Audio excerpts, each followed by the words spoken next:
Mi nuera me encerró en el sótano el día de mi cumpleaños. Se fue a divertirse, sin saber que yo todavía tenía mi celular. Lo que pasó una hora después hizo que se le pusiera la cara pálida. Me alegra que estés aquí. Quédate hasta el final y dime desde qué ciudad ves mi historia. Quiero saber hasta dónde ha llegado. Todo empezó hace 3 años, cuando mi esposo Guillermo falleció de un infarto. Viví sola unos meses en nuestra vieja casa de Calle de las Rosas, rodeada de recuerdos que dolían más que consolaban, hasta que Daniel, mi hijo, me propuso venderla y mudarme con él. Acepté casi sin pensarlo. Parecía la solución perfecta. Yo los ayudaría con el enganche de una casa más grande y a cambio no perdería lo que tanto temía extrañar, la familia. ¿No quieres vivir sola, mamá?, dijo cubriendo mi mano. Además, Josefina estará feliz de ver a su abuela todos los días. Josefina, mi nieta, tiene 15 años. A los 12 se emocionó mucho con la idea de que yo me mudara. Antes éramos muy unidas. Le enseñé a hornear galletas y le contaba cómo conocí a su abuelo en un baile de feria en el verano de 1976. Le encantaba escuchar esas historias mientras sentada en el suelo a mis pies trenzaba pulseras con los hilos que yo le compraba.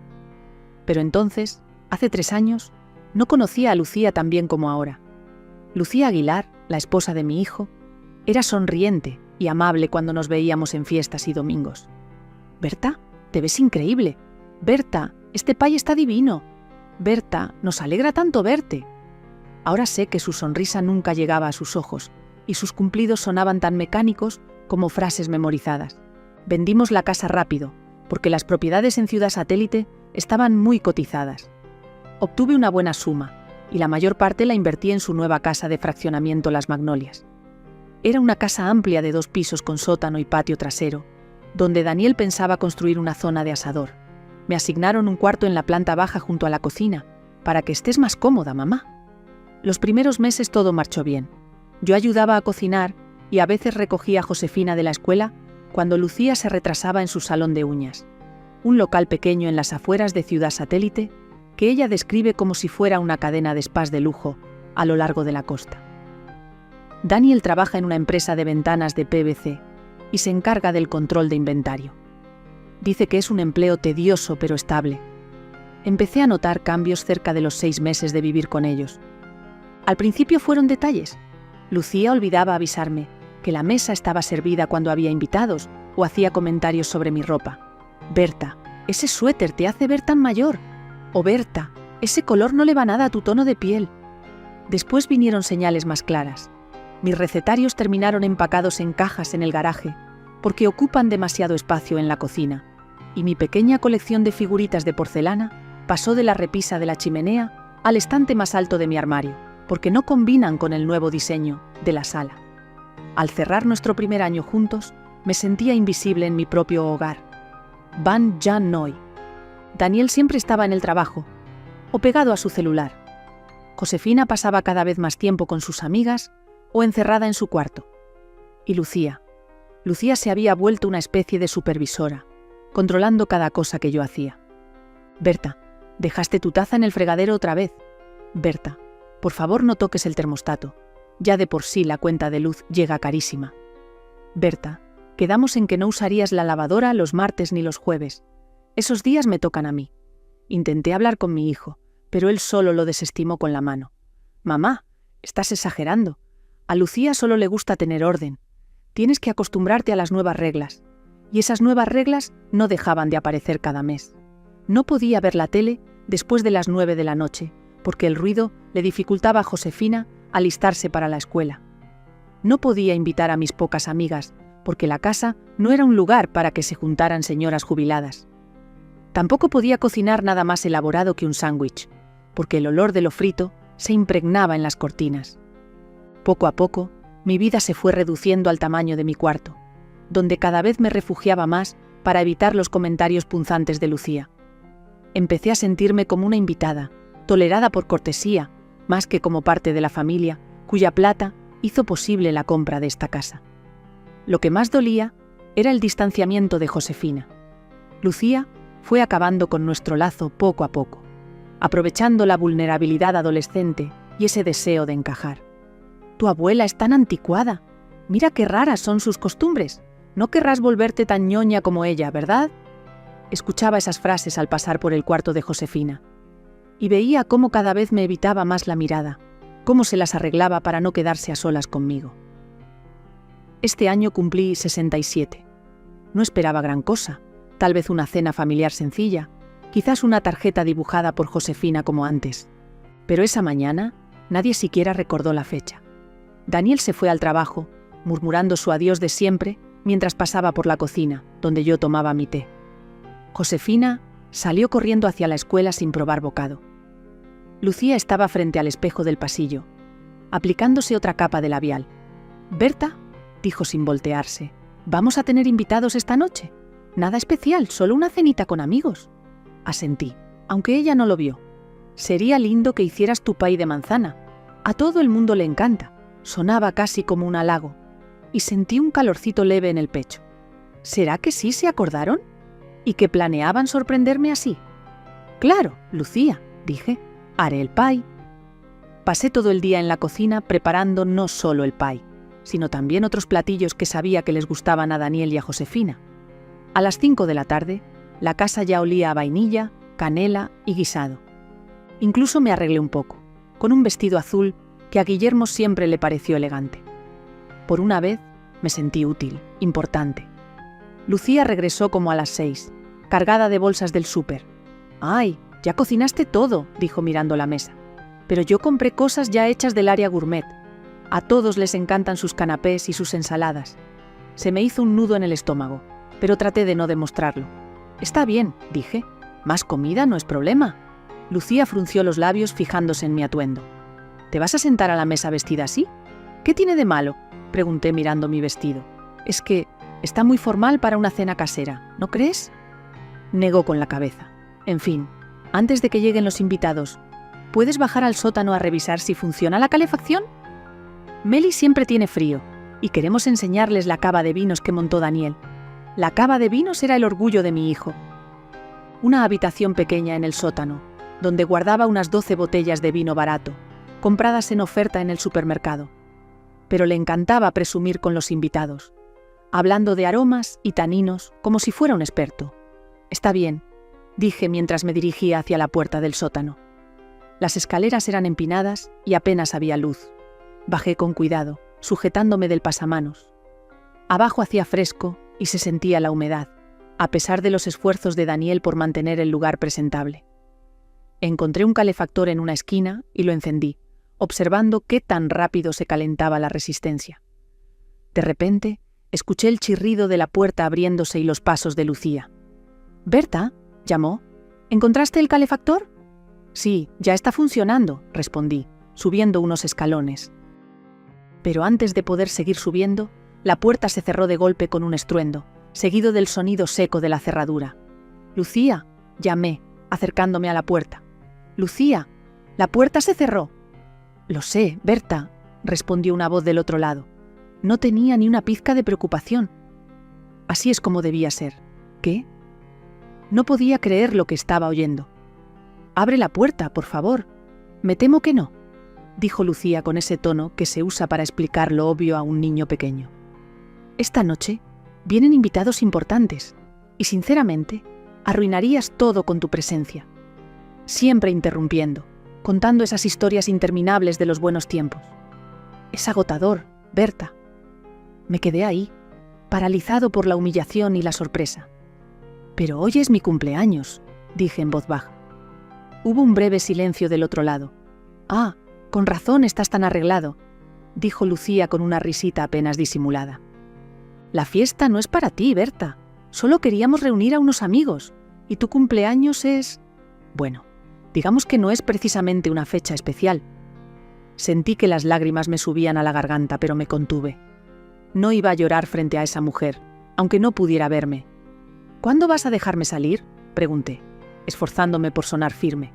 «¿Cuando se hayan ido los invitados?», respondió Lucía. «No te preocupes, no te vas a morir de hambre en una noche. Tienes el calefactor, no pasarás frío. Solo quédate quieto y ni se te ocurra golpear o gritar. La música estará lo suficientemente alta para tapar cualquier ruido. Por cierto, Le dije a todos que te fuiste a casa de un amigo este fin de semana, así que ni creas que alguien va a venir a buscarte.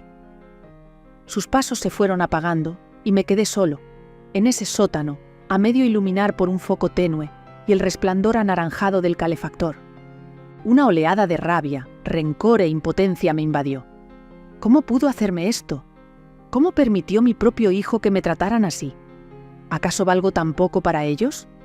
Me dejé caer lentamente en una vieja silla junto al mueble de vinos. Me temblaban las manos, no sabía si de ira o de miedo.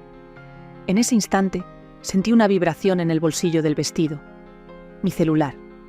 Lo había olvidado por completo. Ese viejo teléfono inteligente que Daniel me había dado cuando él se compró uno más moderno. No necesitas más que eso, mamá. Solo para llamadas de emergencia. No era solo un teléfono. Era mi conexión con el mundo exterior y mi única forma de saber qué ocurría arriba, en mi propia casa, mientras yo estaba encerrada aquí, como un estorbo que nadie quería ver. Al tener el teléfono en las manos, sentí una calma extraña, como si tener ese pequeño control me ayudara a ordenar mis pensamientos. Poco más de un mes atrás, había instalado cámaras de seguridad en la casa. Pequeños dispositivos, casi invisibles, fáciles de esconder en una repisa o detrás de un cuadro. Y no lo hice por paranoica, como muchos creerían, sino por una serie de desapariciones extrañas. Primero fueron mis aretes de perlas, regalo de aniversario número 30 de Guillermo.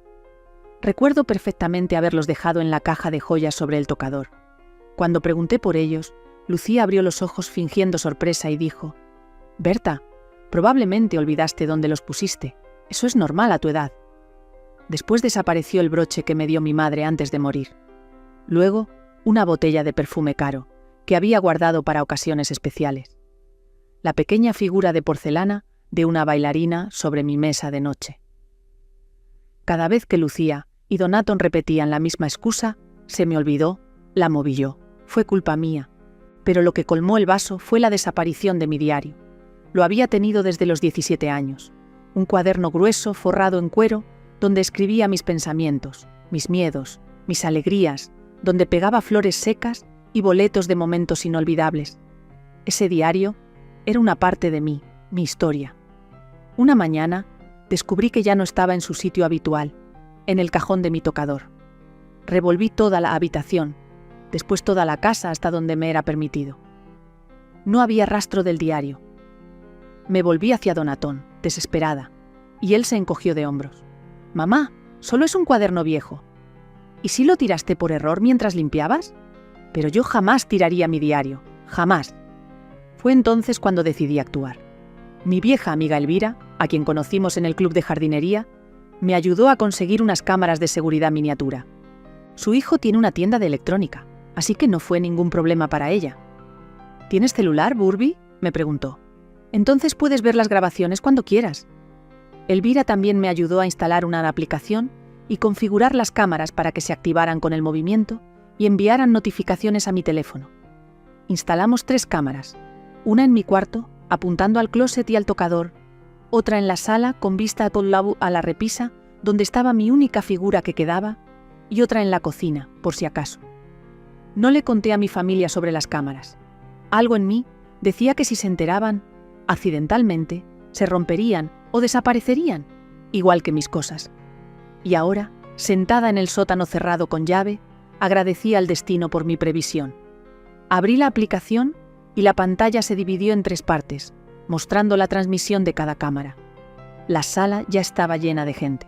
Conté unos 15 invitados, la mayoría amigas de Lucía del salón y algunos compañeros de trabajo de Donaton. Mi pay de frutas seguía intacto en una esquina de la mesa, y al lado estaban los canapés elegantes que Lucía había comprado. Subí el volumen de la cámara de la sala. La música sonaba fuerte, pero aún alcanzaba a distinguir conversaciones cuando alguien pasaba cerca. «¿Dónde está tu suegra?», preguntó una mujer pelirroja que no había visto antes. Lucía puso los ojos en blanco con dramatismo. «Está en casa de una amiga, gracias a Dios. La verdad, es un alivio tener una noche sin sus historias interminables sobre mi querido Guillermo». La pelirroja rió y se alejaron, pero yo ya sentía el rostro ardiéndome de vergüenza. Cambié la vista a la cocina, donde Donaton abría una botella de vino. Meli, la vecina que vive a su derecha, una mujer de mi edad con quien a veces cruzábamos palabras por la cerca, se le acercó. «Donatón, ¿y Berta?» Le traje un pequeño regalo. Mi hijo se quedó congelado un segundo, luego se volteó con una sonrisa extraña. «Está visitando a una amiga en Cuernavaca. Ya sabes que últimamente anda muy sociable». Sonrió como si fuera un chiste. «Oh», Meli se notó decepcionada. «Qué raro que se haya ido justo en su cumpleaños». Pensé, ¿cumpleaños?, la interrumpió Donatón, y vi cómo se le empalidecía un poco la cara. «Ah, cierto, sí, ya lo celebramos el fin de semana pasado. Una cena familiar pequeñita, como a ella le gusta. Mentiras, puras mentiras». Donatón y Lucía se habían ido a la costa ese fin de semana, dejándome sola con Josefina, que de todos modos pasó casi todo el tiempo en casa de su amiga. Meli asintió, pero vi en sus ojos que no le creía del todo. «Dáselo cuando regrese», dijo, extendiéndole un paquetito. «Es solo té de lavanda». Berta había mencionado una vez que le encantaba. Se me llenaron los ojos de lágrimas. Un desconocido recordaba mis gustos y mi cumpleaños mejor que mi propia familia. Deslicé el dedo por la pantalla, cambiando entre cámaras. Josefina estaba sentada en una esquina, ensimismada con su celular, con una expresión de aburrimiento evidente. Nunca le habían gustado las fiestas de Lucía. Demasiados adultos, demasiadas sonrisas fingidas y conversaciones forzadas. De pronto, algo me llamó la atención. Un invitado nuevo acababa de entrar por la puerta. Era un hombre alto, delgado, con el cabello oscuro peinado hacia atrás y facciones marcadas. Llevaba un traje caro que, sin embargo, desentonaba un poco con el ambiente relajado de la fiesta en casa. Lo reconocí al instante. Diego Campobello, mi asesor financiero. El hombre que, por recomendación de Daniel, me ayudó a manejar el dinero de la venta de mi casa. Después de la muerte de Guillermo, estaba tan deshecha que acepté con gratitud la propuesta de mi hijo de encontrar a un profesional de confianza. Diego venía una vez cada trimestre con reportes llenos de números y gráficas que poco entendía, pero siempre me aseguraba que mis inversiones estaban en buena forma, y eso me bastaba. Verlo ahora en esta fiesta me produjo un mal presentimiento. ¿Qué hacía aquí? Hasta donde yo sabía, Daniel no era particularmente cercano a él. Lucía lo saludó con un entusiasmo que me pareció exagerado. Le dio un beso en la mejilla y lo tomó del brazo para presentarlo a los demás invitados. Pero lo que realmente captó mi atención fue cómo se miraban cuando creían que nadie los veía. Una mirada demasiado íntima para ser solo conocidos. Cambié la cámara a la cocina, donde estaban unos minutos después, parados demasiado cerca uno del otro frente al refrigerador. «Llegaste tarde», dijo Lucía. Pero no había reproche en su voz, más bien un tono juguetón. «La reunión se alargó», respondió Diego, mirando por encima del hombro. «¿Dónde está ella?» «No te preocupes, la vieja está encerrada en el sótano, piensa que es por la fiesta», sonrió Lucía. «No tiene ni idea de que su precioso hijo ha aceptado mandarlas así mes a Residencia San Ángel tan pronto como el próximo mes». «¿Residencia San Ángel?» El nombre me sonaba vagamente, me tomó unos segundos recordar. Es una casa de retiro en las afueras de Ciudad Satélite. No es un lugar horrible, pero tampoco un centro de élite. ¿Iban a enviarme allí sin mi conocimiento ni consentimiento? ¿Está todo listo?, Drenia preguntó Diego. ¿Papeles? ¿Poder legal? Daniel se encargará la próxima semana, dijo Lucía. El abogado ya hizo el papeleo. La vieja ni siquiera sabrá lo que está firmando. Digamos que es una renovación del seguro o algo así. ¿Y si dice que no? Lucía se encogió de hombros. Entonces plan B. Ya has visto qué despistada es. A veces olvida apagar la estufa o se encierra sola en el baño. Hizo un guiño.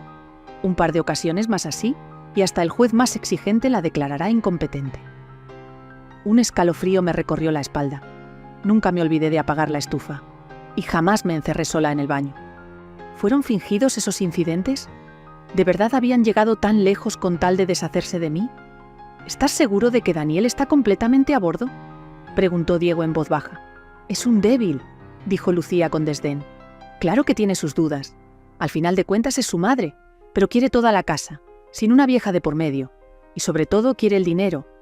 ¿No dijiste que aún queda algo en las cuentas? ¿Lo que no metió en la casa? Diego asintió. Unos 150.000, más la pensión mensual de Guillermo y el seguro. No es una fortuna. pero alcanza para pagar Residencia San Ángel varios años, y aún sobra para arreglos en la casa, y quizás un carro nuevo. ¿Un carro nuevo? ¿Con mi dinero? ¿El que he ahorrado toda mi vida?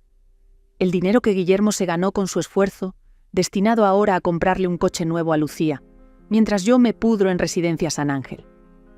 Sentí cómo la rabia me subía por dentro. No era simple rencor ni desilusión, era furia pura, sin filtros. ¿Cómo se atrevieron?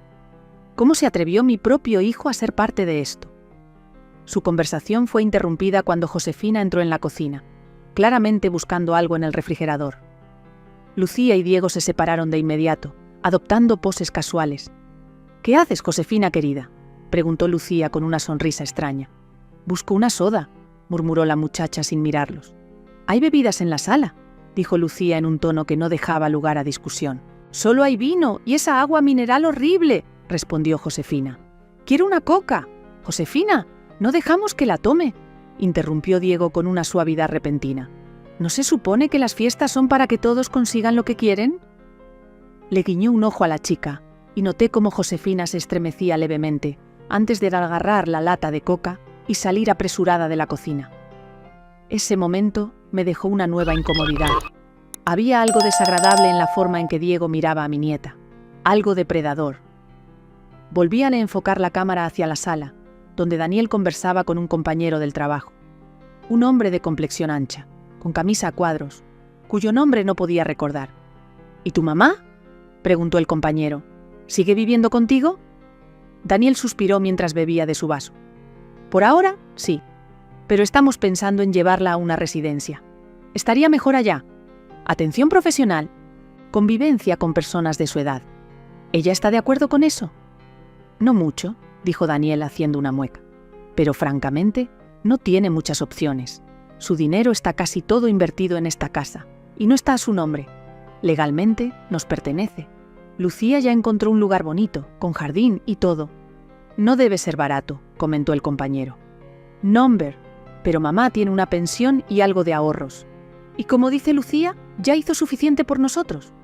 Ahora nos toca a nosotros decidir qué es lo mejor para ella». No podía creer lo que oía. ¿Nos toca a nosotros? ¿Después de todo lo que había entregado? ¿Después de vender la casa donde viví casi toda mi vida? ¿Donde cada rincón me recordaba a Guillermo? ¿Después de darles casi todo el dinero de la venta, quedándome solo con una pequeña parte para emergencias? La indignación me invadió, pero también sentí miedo. Si de verdad decidían declararme incompetente, como Lucía había insinuado, no tendría derechos legales. Podrían manejar mi dinero, decidir dónde vivir, qué comer, a qué hora dormir. Volví a enfocar la cámara hacia la cocina, donde Lucía hablaba con una amiga del salón, una rubia alta con demasiadas joyas. «Si todo sale como planeamos, para finales del verano tendremos la casa solo para nosotras», dijo Lucía. «Por fin, podré convertir ese cuarto horrible, junto a la cocina, en el spa que siempre he querido». «¿Y de verdad crees que Berta aceptará lo del asilo?», preguntó la rubia, enredando un mechón de cabello en su dedo.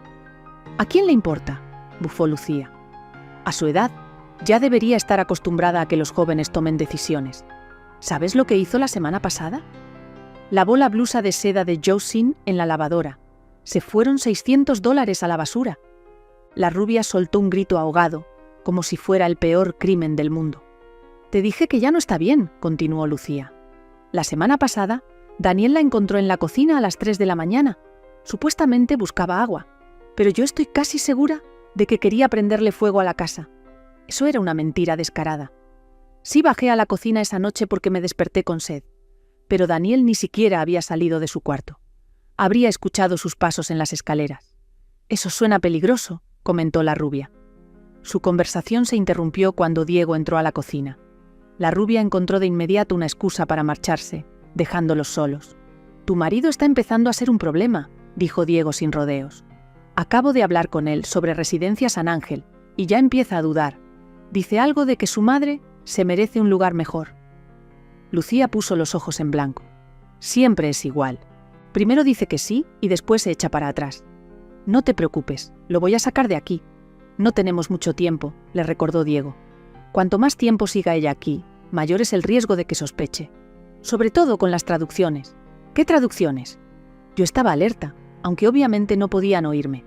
Ella no sospechará nada, dijo Lucía. La anciana apenas sabe usar un teléfono. Ni siquiera entiende cómo revisar su saldo por internet. Bueno, eso no era del todo cierto. Sabía perfectamente cómo manejar la banca en línea, pero prefería las formas de antes, llamar al banco o ir personalmente a una sucursal. Pero ahora, encerrada en el sótano, agradecía que Lucía subestimara mis habilidades tecnológicas. ¿Y el poder notarial?, preguntó Diego. ¿Ya lo firmó? Todavía no, respondió Lucía, pero Daniel prometió que lo conseguiría la próxima semana. Dijo que le pediría actualizar su poder médico por los cambios recientes en su seguro. Ella siempre firma lo que él le pone enfrente. Apreté los dientes. Sí, confiaba en mi hijo. Le confiaba el manejo de mis finanzas. Firmaba los papeles que me traía sin apenas leer la letra chiquita. Pero ahora sabía que no podía confiar en él, ni en nadie en esta casa. ¿Y si se niega?, volvió a preguntar Diego. Entonces regresamos al plan de siempre, con sus olvidos y su comportamiento peligroso, murmuró Lucía. Nadie le va a creer a una señora mayor que se le olvida cerrar el gas o que intenta salir en bata a la calle. Puede que tome tiempo. Tenemos tiempo. El dinero no se va a ir a ningún lado por ahora. Lucía sonrió y puso la mano sobre el hombro de Diego. Te encargaste de eso, ¿verdad? ¿Sigue bajo tu control? Diego asintió, pero algo parecido a una preocupación le cruzó por los ojos. Claro que sí, solo que no me gusta esperar cuando todo eso ya podría ser nuestro. ¿Nuestro? ¿Qué significa nuestro? ¿Diego también reclama mi dinero? ¿Y qué quiere decir con que sigue bajo su control? ¿No deberían estar mis ahorros en mis cuentas personales? Cambié a la cámara del salón, donde Daniel hablaba con Diego. Mi hijo parecía algo borracho. El cabello, usualmente bien arreglado, ahora despeinado. Mira, Diego, creo que deberíamos buscar un lugar mejor que Residencia San Ángel, dijo, agitando su vaso. Mi mamá merece algo mejor. Siempre me cuidó. Nos dio casi todo el dinero de la venta de la casa. Diego puso una mano sobre el hombro de Daniel con gesto tranquilizador. Claro, amigo, claro, pero sabes que los mejores lugares cuestan mucho más. Y la situación financiera de tu madre, como ya hablamos, no permite esos gastos. Pero los $150.000 que quedan se van a acabar rápido, lo interrumpió Diego. Especialmente si eliges un sitio con más servicios. 2 o 3 años, ¿y luego qué? Tendrías que pagar tú mismo, y tienes familia, una hija a punto de entrar a la universidad. Daniel frunció el ceño, claramente peleando con lo que sentía. Solo quiero que ella esté bien. Va a estar bien, le aseguró Diego. Residencia San Ángel es un lugar excelente. Tiene jardín, actividades semanales, enfermeras todo el día. Es lo mejor que puedes hacer por ella dadas las circunstancias. Mi hijo asintió. Su resistencia ya se estaba deshaciendo. Quería gritar, zarandearlo, hacerlo ver que lo estaban utilizando. Que ese asesor financiero tan pulcro y su propia esposa lo manipulaban para quedarse con mi dinero. Pero lo único que podía hacer era mirar impotente a través de la pantalla de mi celular, atrapada en el sótano de mi propia casa. Volví a cambiar a la cámara de la cocina, donde Lucía y Diego estaban solos otra vez. «Está dudando», dijo Diego. Pero creo que lo convencí. Le recordé lo de la Universidad de Josefina. «Bien hecho», sonrió Lucía, acercándose más. «Siempre supe que podía contar contigo». «¿Y con qué más puedes contar?», preguntó Diego con una sonrisa cargada de intención, y yo aparté la mirada de la pantalla, sin querer ver lo que seguía. El corazón me retumbaba en el pecho, una mezcla de miedo y rabia. Planeaban quitarme todo, mi dinero, mi libertad, mi familia, y usar a mi propio hijo para hacerlo, manipulando su culpa y su ambición. Pero ahora ya lo sabía, y saber es poder, como decía Guillermo. No pensaba rendirme sin luchar. No iba a permitir que me encerraran en Residencia San Ángel y se olvidaran de mí mientras ellos disfrutaban de mi dinero. Con determinación, abrí la app del banco en mi celular. Era momento de averiguar exactamente a qué se refería Diego con esas transferencias y con que mi dinero estaba bajo su control. Al entrar a la aplicación, me quedé mirando la pantalla, tratando de recordar la contraseña. Durante los últimos meses, Daniel había insistido en encargarse de todos los asuntos financieros. «No tienes que preocuparte por eso, mamá. Yo tengo el control». Y como una madre obediente, le creí, como una vieja ingenua y confiada. Probé varias combinaciones hasta que por fin recordé la correcta. El cumpleaños de Guillermo y los primeros 3 números del teléfono de nuestra antigua casa. Cuando al fin se abrió la aplicación, solté un jadeo de sorpresa. El saldo de mi cuenta principal era de apenas $2.384. ¿Qué había pasado con los $150.000 de los que hablaban Diego y Lucía? Revisé el historial de transacciones de los últimos 6 meses, recibos regulares de la pensión de Guillermo y mi modesta pensión como maestra de primaria, cargos constantes por servicios, seguros, medicamentos, pero también encontré una serie de transferencias hacia una cuenta llamada Fondo de Inversión Campobello, cada una, de entre $3.000 y $5.000, más o menos una vez al mes. Yo jamás autoricé esas transferencias.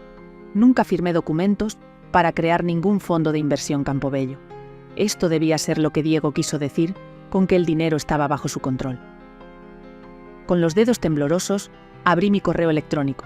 También era un desastre. Docenas de correos sin leer, la mayoría promociones o basura.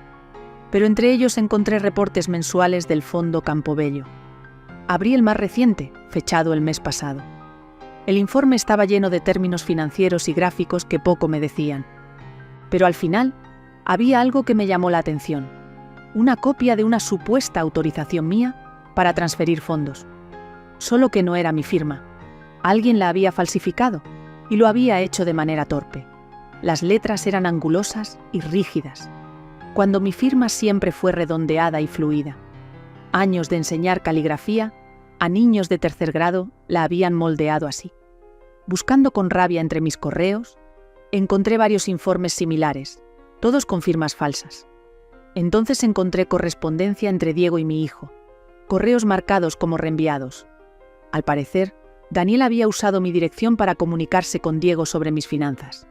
En una de las cartas, Diego escribió: Daniel, según nuestra conversación, he transferido otros $4.000 del fondo de retiro de tu madre al fondo de inversión. Como siempre, el 10% permanecerá en tu cuenta personal como cuota de gestión. El resto se invertirá en nuestros activos habituales. El formulario adjunto debe ser firmado y devuelto para documentación. $400. Mi hijo recibía $400 cada mes por permitir que Diego saquease mis ahorros. Sentí náuseas. Guardé el celular y respiré hondo, intentando calmar el mareo y el asco. Cuando me serené un poco, volví a los correos y descubrí que las trampas financieras eran apenas la punta del iceberg de la traición. En la carpeta de spam encontré una serie de correos marcados como basura, pero enviados desde una dirección que me apretó el corazón.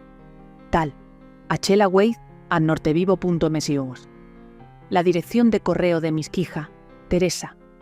No había visto ni hablado con Teresa en casi 7 años. La última vez que nos vimos fue una pelea horrible, tras la cual salió dando un portazo, jurando que jamás volvería a cruzar mi puerta. El motivo fue su matrimonio con Rafael, un hombre que yo consideraba completamente inadecuado para mi hija educada y ambiciosa. Era músico, siempre sin un peso, con amistades dudosas y un pasado aún más turbio. Al menos así fue como Daniel, que lo había visto varias veces, me lo describió. Está aprovechándose de su mamá, me dijo mi hijo. Teresa paga todo mientras él anda de gira con su banda de tercera. Ella se merece algo mejor. Y yo le creí. En nuestra última conversación, le dije a Teresa todo lo que pensaba sobre sus decisiones. Le advertí que estaba repitiendo los errores de su tía Merian, que se había metido con el mismo tipo de inútil y terminó criando a 3 hijos sola, apenas pudiendo con los gastos. Teresa reaccionó acusándome de no dejarla tomar sus propias decisiones, de querer controlarlo todo y de nunca interesarme de verdad en lo que a ella le importaba. «Ni siquiera te molestas en conocer a Rafael», me gritó. «Lo juzgas solo por lo que dice Daniel, que siempre estuvo celoso de mí y hizo todo lo posible por ponerte en mi contra». Descarté sus palabras como una exageración más. Daniel siempre fue el más sensato de mis hijos, el más realista. Si él decía que Rafael era un problema, entonces lo era. Después de que Teresa se fue, intenté comunicarme con ella varias veces, pero no contestaba mis llamadas. Pasaron un par de meses y le mandé un correo pidiéndole perdón, pero nunca obtuve respuesta. Poco a poco, me resigné a la idea de haber perdido a mi hija para siempre. Pero ahora, Al ver la larga lista de correos en mi carpeta de spam, me di cuenta de que Teresa había estado intentando contactarme todo este tiempo. Abrí el primero, con fecha de hace casi 6 años y medio, apenas unos meses después de nuestra pelea. Querida mamá, pensé mucho antes de escribirte. El orgullo me decía que me quedara callada, pero mi corazón no me deja. Te extraño. A pesar de todas nuestras diferencias, eres mi madre y te quiero. Sé que estás preocupada por mi futuro con Rafael. Sé que Daniel te ha dicho cosas poco favorables sobre él. Pero mamá, deberías saber que tu hijo nunca se tomó el tiempo de conocer de verdad a mi esposo. Rafael no es como él lo pinta. Es músico, sí, pero no es ningún vagabundo sin rumbo. Da clases de música en la Escuela de Artes de Cuernavaca, tiene contrato fijo y seguro médico, y su banda, aunque no sea famosa, tiene éxito en su estilo. Tocan en festivales con regularidad, y ya han sacado 2 discos. No te pido que lo quieras de inmediato, solo que le des una oportunidad. Ven a cenar, conócelo tú misma, sin los prejuicios que te metió Daniel. Y sobre el dinero, no lo mantengo como dijo mi hermano. Los 2 trabajamos y aportamos igual al hogar. De hecho, el año pasado Rafael ganó más que yo, gracias a regalías de una canción suya, que usaron en un comercial. Por favor, mamá, intentemos arreglar esto. La vida es demasiado corta para resentimientos tan largos. Con amor, Teresa. Las lágrimas me corrían por las mejillas al terminar de leer. Todo este tiempo, creí que mi hija había cortado todo lazo conmigo, mientras ella me tendía una mano que yo no podía ver. Abrí el siguiente correo, fechado un mes después.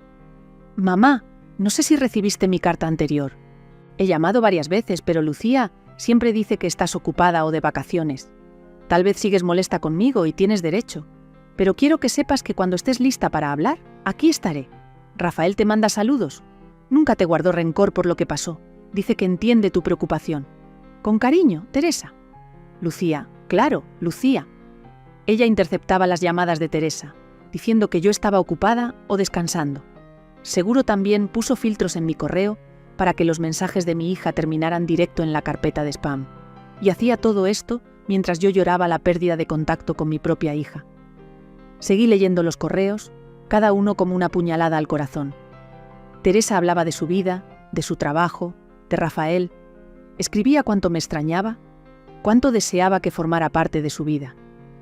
En una de sus cartas, de hace unos 4 años, mencionaba que ella y Rafael esperaban un bebé, un nieto o nieta que yo ni sabía que existía. La ecografía mostraba que sería un niño. Decidimos llamarlo Guillermo, por papá. ¿Cómo quisiera que estuvieras aquí conmigo en este momento, mamá? Rafael dice que aún estamos a tiempo de arreglar las cosas. Por favor, llámame. Un niño. Tengo un nieto que se llama Guillermo, y nunca lo he conocido. Un niño con el nombre de mi difunto esposo, creciendo sin saber quién es su abuela. El pensamiento me dejó sin aliento.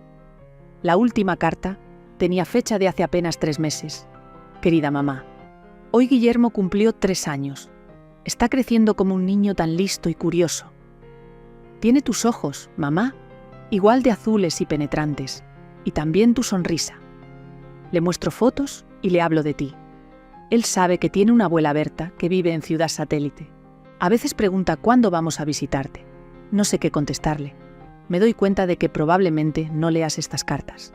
Tal vez cambiaste de correo hace tiempo, o simplemente las borras sin abrirlas, pero sigo escribiendo porque no soporto la idea de que lo nuestro haya terminado. Desde que murió papá, pienso seguido en lo rápido que pasa el tiempo. No podemos recuperar los años perdidos, mamá, pero sí podemos decidir no seguir perdiendo más. Trabajo como inspectora en servicios sociales del condado, enfocada en casos de personas mayores. Todos los días veo lo importante que son los lazos familiares, especialmente en la vejez. Y todos los días pienso en ti, en cómo estás, si gozas de salud, si eres feliz. Daniel casi nunca contesta cuando pregunto por ti. Dice que estás bien, pero que no quieres hablar conmigo. Quizás sea cierto, quizá el rencor ya es demasiado profundo. Pero si algún día cambias de parecer, recuerda esto. Mi puerta siempre está abierta para ti. Con amor, Teresa. PD. Te anexo la dirección y el número de teléfono de nuestra nueva casa. Nos mudamos a una más grande el año pasado. Escribí el número con la mano temblorosa. Mi hija, mi Teresa, había estado tratando de contactarme todo este tiempo. Y yo pensando que ella no quería saber nada de mí. Perdimos tanto por culpa de las mentiras, por las manipulaciones de Lucía y Daniel. Y Teresa trabaja protegiendo a los ancianos, justo como yo debería haber sido protegida. ¡Qué ironía tan amarga! Mi propia hija cuida a los mayores todos los días de personas como Lucía y Diego, mientras su propia madre caía víctima del mismo engaño. Volví a abrir la API del banco para entender el alcance real del fraude. Además de las transferencias regulares al Fondo de Inversión Campobello, encontré otros movimientos sospechosos. Por ejemplo, pagos mensuales de $800 a una empresa llamada LDC Consulting. Seguramente esas siglas eran por Lucía Diego Consulting, una empresa fantasma creada para saquear mis cuentas. Investigando más, vi cheques cobrados por Daniel, con montos diversos. En los comentarios de las transacciones decía que eran para medicinas, comida especial y cuidados médicos para mí. Medicinas que nunca tomé, comida que jamás vi, cuidados que no recibí. Mientras más revisaba mis estados de cuenta, más clara se hacía la estafa. En los últimos 3 años, desde la muerte de Guillermo, habían drenado más de $120.000 de mis cuentas. El dinero se iba poco a poco, como agua escapando por grietas diminutas en una presa. Y si no hubiera sido por un descuido, que Lucía me encerrara en el sótano el día de mi cumpleaños con el celular, tal vez nunca habría descubierto la verdad. De pronto todo encajó. Las cosas que desaparecían, los correos interceptados, el desfalco financiero, los planes de enviarme a un asilo, todo formaba parte de un solo plan para deshacerse de mí y robarme. Pero había algo que todavía no comprendía. ¿Por qué estaría involucrado Daniel? Sí, él recibía su parte, pero eran cantidades pequeñas. ¿De verdad mi hijo me traicionaría por unos cuantos cientos al mes? La respuesta llegó cuando abrí uno de los borradores guardados, una carta de Diego para Daniel. Daniel, quiero que aclaremos los detalles de nuestro plan después de la transferencia de tu madre a Residencia San Ángel. Como acordamos, una vez que se formalice su tutela, podremos vender la casa. Estimo que con el mercado actual en Ciudad Satélite podrías obtener unos 800.000 pesos, después de pagar el resto de la hipoteca, aproximadamente 250.000 pesos, y apartar fondos para su estancia en el asilo por 5 años, unos 150.000 pesos, te quedarán unos 400.000 pesos de ganancia neta. Según nuestro acuerdo, el 20% de esa cantidad, $80.000, será para mí como comisión por organizar todo el proceso y manejar la inversión. Los $320.000 restantes serán completamente tuyos. Claro, todo esto debe parecer una preocupación genuina por el bienestar de tu madre. Haremos los papeles para que todo luzca legal. Espero tu confirmación. Diego. Eso era. No se trataba del robo hormiga de mis cuentas. Eso solo fue el principio. El verdadero objetivo era la casa. Mi casa, comprada con el dinero de la venta de la casa donde Guillermo y yo habíamos vivido casi toda la vida. Una casa que ahora valía casi el doble de lo que valía hace 3 años, gracias al aumento del mercado inmobiliario en Ciudad Satélite. $320.000. Eso fue lo que mi hijo recibió por vender a su madre. Eso fue lo que valieron mi libertad, mi dignidad y los años que me quedan por vivir. Guardé el teléfono y cerré los ojos, sintiendo cómo me golpeaban las olas de rabia, dolor y traición. ¿Cómo pudo?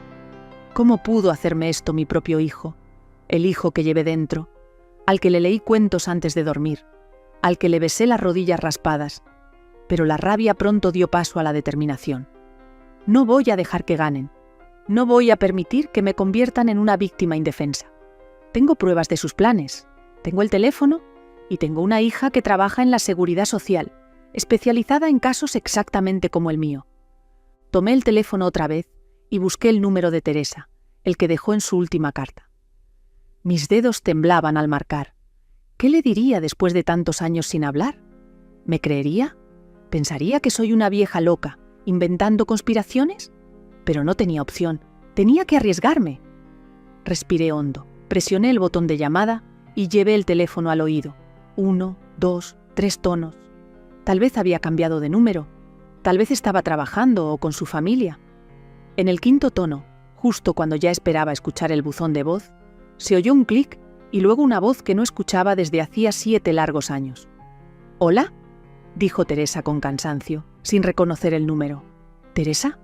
Mi voz tembló. «Soy mamá».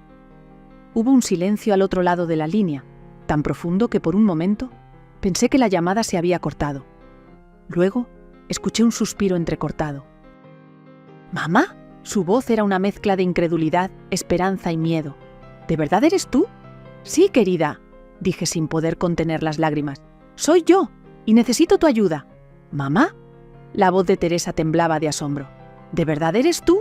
«Sí, mi amor», respondí, luchando por no llorar más. «Soy yo». Hubo una breve pausa, y entonces Teresa habló rápido, como temiendo que la llamada se cortara. «Mamá, te he estado escribiendo durante años. Te llamé. Pensé que no querías hablar conmigo. Pensé...». «Lo sé, cariño», la interrumpí. «Acabo de encontrar tus cartas. Todas tus cartas». Se fueron directo a la carpeta de spam. No las vi hasta hoy. «¿Qué? ¿Pero cómo?». Se quedó en silencio un instante. Lucía. «Es ella, ¿verdad?». Una risa amarga se me escapó del pecho. «Sí, Lucía. Y no solo las cartas. Es mucho peor de lo que te imaginas». Y le conté todo. Cómo poco a poco me estaban convirtiendo en prisionera en mi propia casa. Las cosas que desaparecían. Las cámaras que instalé. El encierro en el sótano el día de mi cumpleaños. Las conversaciones que escuché entre Lucía y Diego. El fraude financiero. Los planes de mandarme a un asilo y vender la casa. Teresa escuchó en silencio, soltando de vez en cuando un suspiro de indignación o haciendo preguntas cortas. Cuando terminé, hubo una pausa. «Mamá», dijo finalmente con voz firme y profesional, «lo que estás describiendo es un caso típico de abuso financiero hacia una persona mayor. Y además, está el abuso psicológico y el encierro. Es un crimen y podemos hacer que rindan cuentas». «¿Me crees?», pregunté, aún con miedo de que pensara que estaba paranoica. «Por supuesto que te creo», respondió sin dudar. «En mi trabajo, veo casos como el tuyo casi todas las semanas. Desgraciadamente, muchas veces son los parientes cercanos los que se vuelven abusadores. Y lo que estás contando es demasiado detallado y consistente como para ser inventado». Además, su voz se suavizó. «Siempre supe que tú no habrías dejado de comunicarte conmigo por voluntad propia». En el fondo, sentía que algo no estaba bien. Las lágrimas volvieron a mis ojos, pero esta vez eran de alivio. Mi hija me creía. Mi hija estaba de mi lado. «¿Qué vamos a hacer?», pregunté, secándome las lágrimas con la manga. «Primero tenemos que documentar todo», dijo Teresa con decisión. «Dijiste que tienes acceso a las cámaras. Sigue grabando todo lo que pase, especialmente si Lucía y Diego vuelven a hablar de sus planes». Asentí, aunque ella no podía verme. «Está bien. ¿Qué más? ¿Puedes reenviarme esas cartas de Diego que están en los estados de cuenta del banco? Quiero tener copias de toda la evidencia por si ellos se dan cuenta de que tú sabes algo y tratan de borrar la información de tu teléfono». «No estoy segura de saber cómo se hace eso», admití. «Está bien», dijo Teresa. «Te voy a explicar paso por paso». Durante los siguientes 10 minutos, me guió con paciencia a través del proceso de reenviar correos electrónicos y capturas de pantalla de los estados de cuenta bancarios a su dirección. Cuando terminamos, continuó. «Ahora necesito llamar a la policía. Lo que han hecho es detención ilegal y es un delito grave. Pero antes de hacerlo, dime, ¿estás a salvo ahora? ¿No pueden bajar de repente al sótano?». Miré la pesada puerta de madera. Estaba cerrada con llave desde afuera. Lucía dijo que me dejaría salir cuando se fueran los invitados, pero la fiesta está en pleno apogeo, así que es poco probable que alguien baje por ahora. «Está bien, mami. Escúchame con atención. Voy a llamar a la policía de Ciudad Satélite en este momento. Les voy a explicar lo que está pasando y haré que vayan a tu casa. Después contactaré a un abogado especializado en casos de protección a adultos mayores. Trabajamos con él en la oficina del Seguro Social y podrá presentar de inmediato una orden de restricción temporal para que Daniel, Lucía y Diego no puedan seguir manejando tus finanzas». «Pero la policía», comencé a decir de pronto con miedo. «¿Y si Daniel y Lucía los convencen de que solo soy una vieja senil que se está imaginando todo?». «Tienes pruebas, mamá. Teresa me lo recordó. Cámaras, grabaciones de conversaciones, firmas falsificadas, transferencias ilegales». Además, su voz se endureció. «Soy inspectora de servicios sociales. Me van a escuchar». Respiré profundo para ordenar mis pensamientos. ¿Y después qué? ¿Qué pasa cuando llegue la policía? Te vas a venir conmigo, dijo Teresa sin titubear. Tenemos un cuarto de huéspedes listo para ti. De hecho, siempre ha estado listo, por si algún día decidías visitarnos. Su voz se suavizó, y sentí una punzada de culpa por todos los años que perdimos por culpa de las mentiras y la manipulación. Teresa, comencé, pero ella me interrumpió. No ahora, mamá. Ya tendremos tiempo para hablar después. Ahora lo importante es sacarte de ahí y mantenerte a salvo. Hizo una pausa. Una cosa más. Hay alguien que de verdad quiere conocerte. Guillermo, susurré. Mi nieto. Sí. Una sonrisa se asomó en la voz de Teresa. El pequeño Winnie. Sabe todo sobre ti. Le he mostrado fotos, le he contado historias. Pregunta por ti casi todos los días. Nuevas lágrimas llenaron mis ojos. Un nieto, al que nunca he visto. Un nieto que lleva el nombre de mi difunto esposo. Un nieto que sabe de mí, gracias a una hija, que nunca perdió la esperanza de reunirnos, a pesar de los años de silencio. No puedo esperar a conocerlo, dije, apenas pudiendo con la emoción. Y él tampoco puede esperar, respondió Teresa. Ahora volvamos al plan. Llamo a la policía, luego al abogado, después manejo hasta tu casa. De Cuernavaca a Ciudad Satélite es como 1 hora. Mientras voy en camino, sigue recopilando evidencia con las cámaras. Y si algo cambia, si Lucía o alguien más baja al sótano, llámame de inmediato. Está bien, acepté, pero Teresa, ten cuidado. No sé cómo van a reaccionar cuando llegue la policía. No te preocupes por nosotras, mamá. Preocúpate por ti. Sigue con el teléfono en la mano y recolectando evidencia. Te llamo tan pronto termine con la policía y el abogado. Nos despedimos y sentí una calma extraña. Por primera vez en mucho tiempo no me sentía sola. Tenía una hija que me creía y estaba dispuesta a luchar por mí. Tenía un plan. Regresé a la aplicación de las cámaras para seguir observando lo que pasaba en la casa. La fiesta seguía con todo. La música retumbaba, los invitados reían y conversaban. Lucía caminaba entre ellos con una copa de vino, resplandeciente con su vestido rojo, como si fuera la estrella de la noche. Daniel estaba en una esquina hablando con Diego, el rostro tenso. Subí el volumen de la cámara en la sala, intentando distinguir su conversación entre la música y el murmullo de voces. No estoy seguro de que Residencia San Ángel sea la mejor opción, dijo Daniel. Revisé las reseñas en internet y hay muchas quejas sobre el personal y las condiciones. Diego puso la mano sobre el hombro de mi hijo. Daniel, amigo, estás dándole demasiadas vueltas. Residencia San Ángel tiene el equilibrio perfecto entre precio y calidad. Claro que hay lugares mejores, pero cuestan el doble o el triple.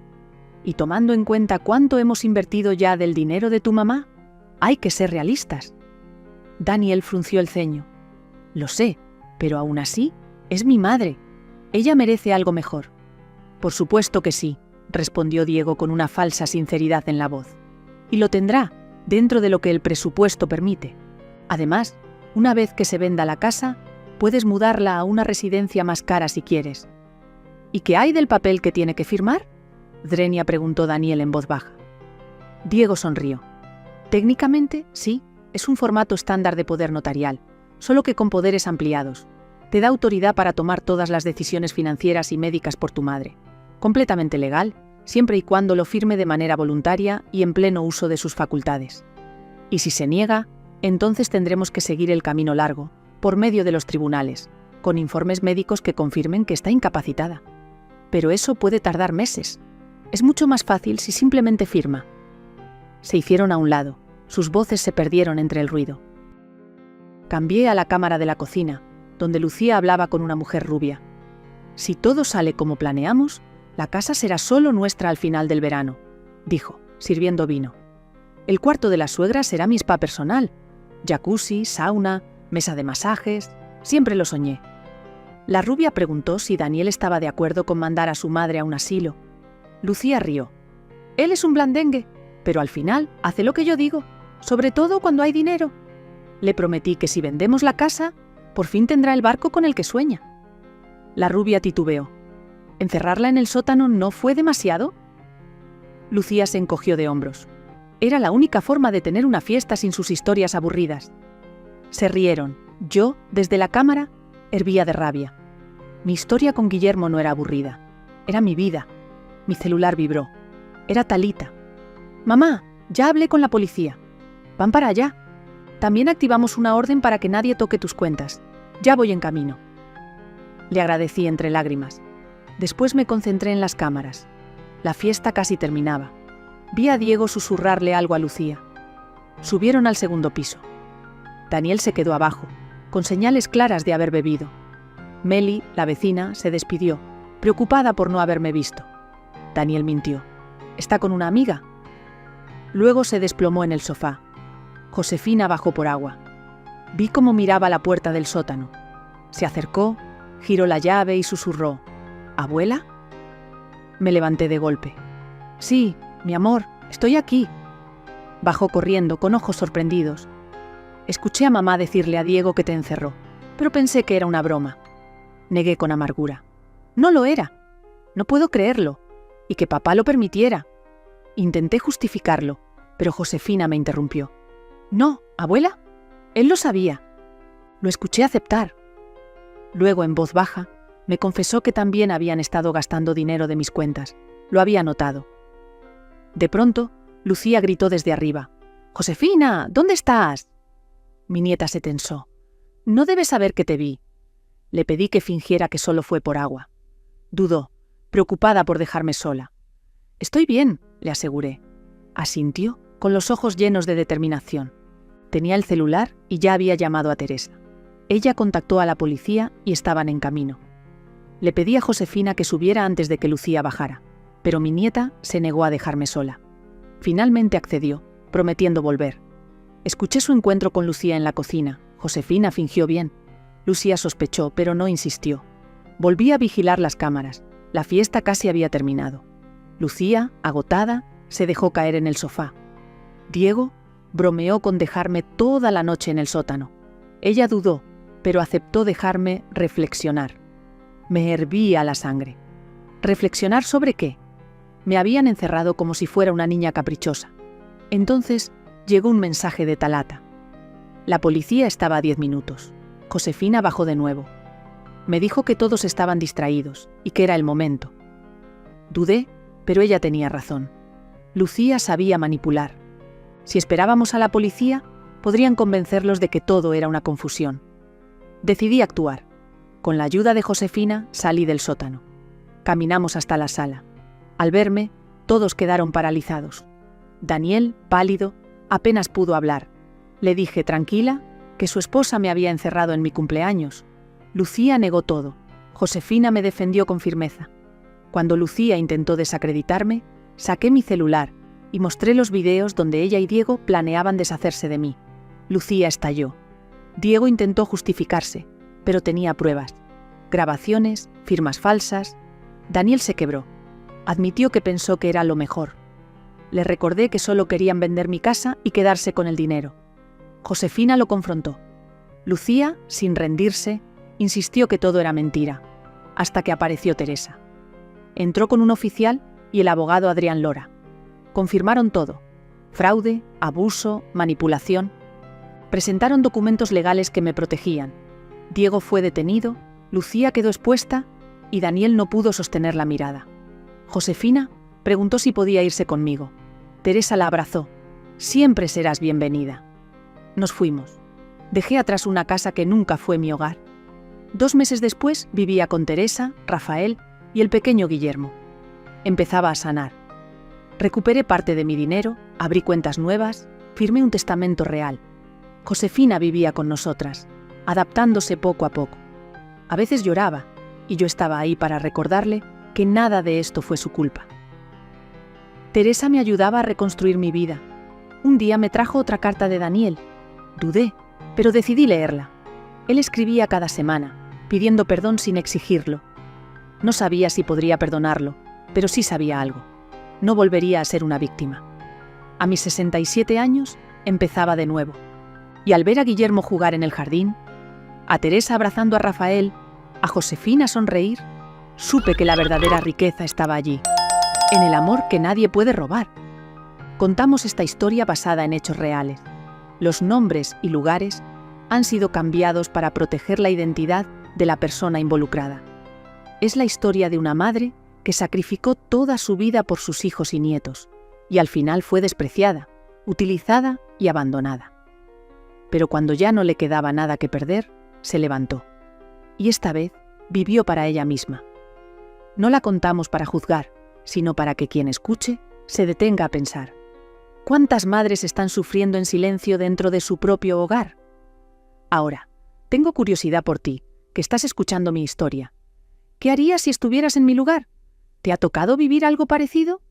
Déjamelo en los comentarios. Mientras tanto, te dejo en la pantalla final otras 2 historias que son favoritas del canal y que sin duda te van a sorprender. Gracias por quedarte hasta aquí.